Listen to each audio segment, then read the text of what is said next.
Hello, dear viewer. Before starting this story, please subscribe and like it. Enjoy watching. The camera sweeps over a medieval town at dusk. Smoke rises from chimneys, church bells toll, and narrow cobblestone alleys twist like veins through the city's heart. Merchants are shuttering their stalls. Apprentices sweep the streets, and shadows lengthen. A hushed narration begins. Imagine a world where your job, your future, and even your honor are not in your own hands, but in the hands of a brotherhood bound by secrets. These were the medieval guilds, powerful organizations that ruled over crafts and trades with invisible iron fists. We follow a lone traveler stepping into a dim tavern. Inside, men huddle around a table, their whispers cutting through the smoke. They aren't talking about kings, lords, or priests, but about guild rules, secret signs, and punishments for betrayal. One slams his mug down and says, "If the guild finds out, he'll be ruined, his shop burned, his name cursed." The camera lingers on the traveler's eyes, curious, wary, and hungry for knowledge. He has stumbled into a hidden world where loyalty is tested, betrayal is punished, and secrets are more valuable than gold. Tonight, the narrator continues, we descend into the secret world of medieval guilds, societies that shaped the destiny of Europe in ways few ever understood. Then, an illuminated manuscript bursts into life on screen, its golden letters shimmering.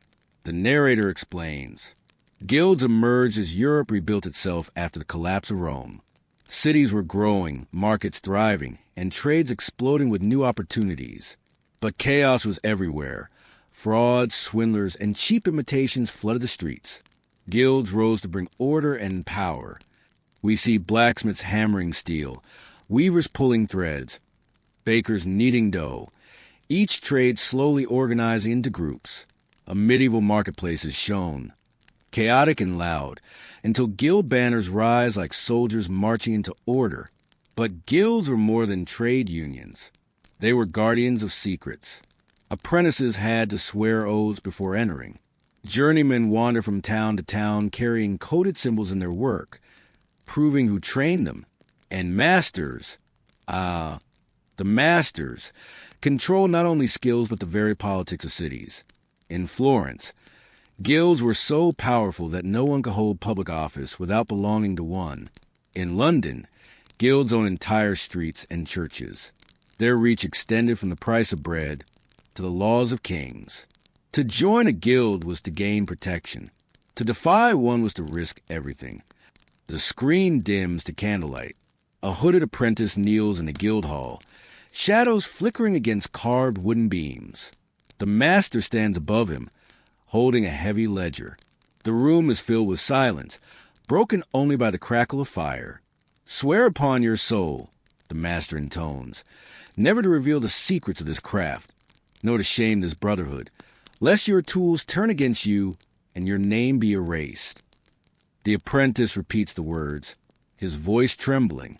A dagger and a Bible rest on the table, a reminder that this oath is not symbolic but binding, sealed by fear of divine judgment.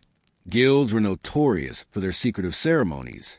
Initiates sometimes underwent tests, forced to complete difficult tasks, to solve puzzles, or to endure symbolic trials of fire, water, or silence. In some places, masters whispered ancient trade secrets, guarded like treasures. The formula for perfect dyes, the balance of the sword, the architecture of a cathedral. It wasn't just about skill. It was about loyalty, discipline, and fear. Those who betrayed the guild could face ruin, fines, exile, or even mysterious disappearances.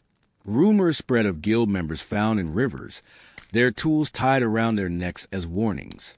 The guild protected knowledge with walls of secrecy, walls that stood for centuries. A sweeping shot of medieval Florence. Towers rise, markets bustle, and banners of guilds hang proudly. The narrator's tone darkens. But with power comes corruption. Guilds controlled markets with ruthless efficiency. Prices were fixed, outsiders were banned, and innovation often smothered. A shoemaker could not sell unless the guild allowed it. A baker could not bake unless the guild approved. Even kings had to negotiate with guilds. for they held the purse strings of entire cities. The screen cuts to a desperate craftsman, pounding on the guild hall door, begging for membership. Inside, masters debate, sipping wine. He has no family name. He will never be one of us. The door slams shut. Outside, the craftsman collapses in despair, his future destroyed. At the same time, guilds built cathedrals, funded hospitals, and sponsored festivals. They gave charity to widows and orphans. To some, they were lifelines. To others, cages. They were both saviors and tyrants, depending on where you stood. The secret world of guild was not black and white. It was a web of loyalty, ambition, secrecy, and power. A world where your destiny could rise or fall on the whispers of men behind closed doors. The screen opens on a lone figure walking along a dirt road. His clothes are patched, his boots worn, and on his back he carries a simple satchel with tools wrapped inside. He is a journeyman, a craftsman who has finished his apprenticeship but is not yet a master. His fate depends on wandering from city to city, proving his skill. The narrator explains, the journeyman was the lifeblood of the guild system. He carried no wealth, no home, only the knowledge in his hands. And with every city he entered, he had to prove himself, not just by his work, but by secret tokens and signs that marked him as one of the brotherhood. In a busy medieval town, the journeyman approaches a guild hall. The guards at the door cross their arms. He shows him a carved wooden token, a sign that he trained under a recognized master. Only then is he allowed to enter. Inside, he is questioned, tested, and sometimes hazed before being offered work. But the path of a journeyman was harsh. Many never rose to the rank of master, blocked by strict rules, corruption, or lack of money to pay the master's fee. For those who succeeded, the reward was enormous. The right to open a shop, to train apprentices, and to inscribe their name in the guild's great book.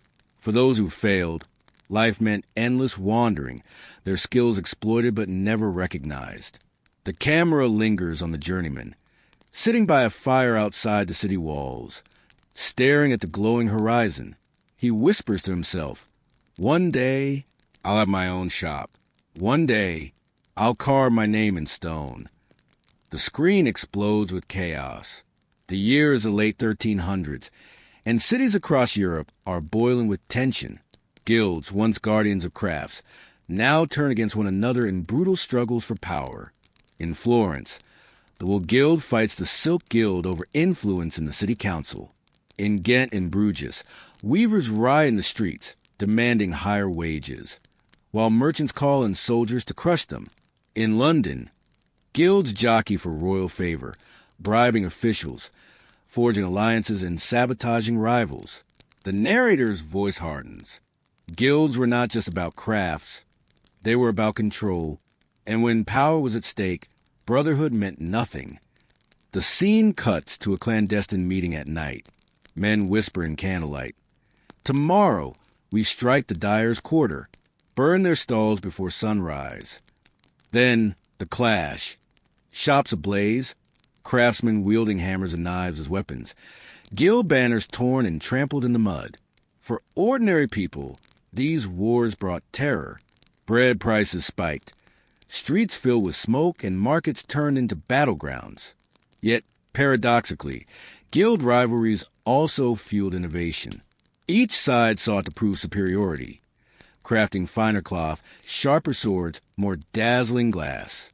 In their competition, Europe's industries advanced. The guilds could build and the guilds could destroy.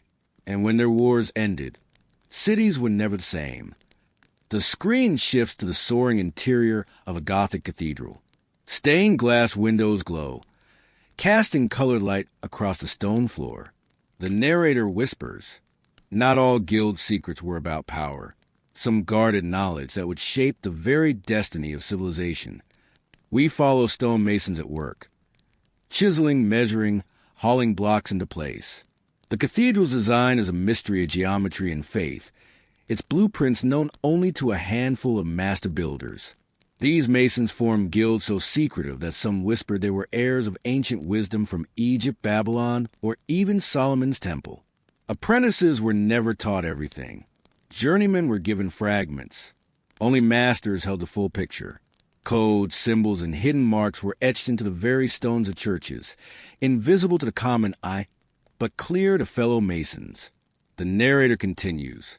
These guilds built the wonders of the Middle Ages, the cathedrals of Chartres, Cologne, and Notre Dame. They held knowledge of mathematics, engineering, and design that seemed miraculous to ordinary people. To betray these secrets was unthinkable, because they were more than techniques. They were sacred. Rumors spread that guilds practiced occult rituals, that their symbols carried hidden meaning. Whether truth or myth, their secrecy became legend.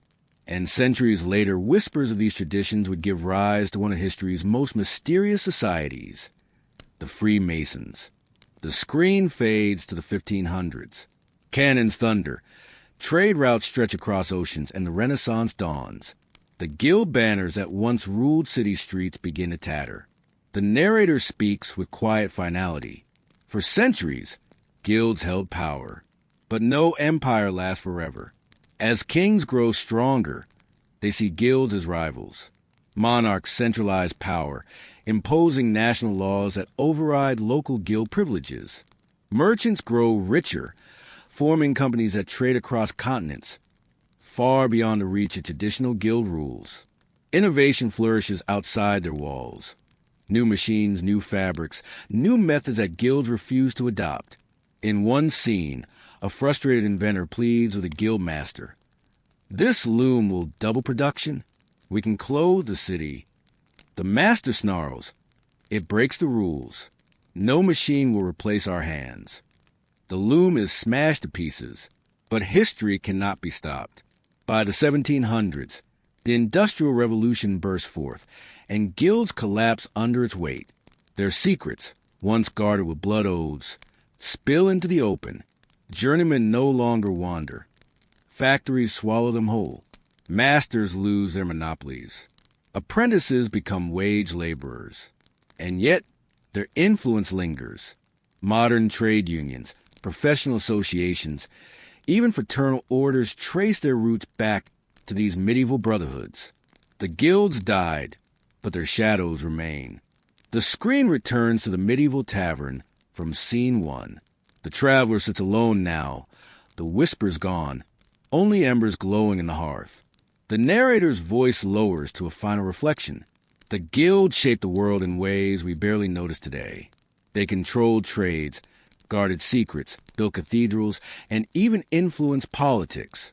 They gave us the idea of standards, of worker protection, of shared brotherhood.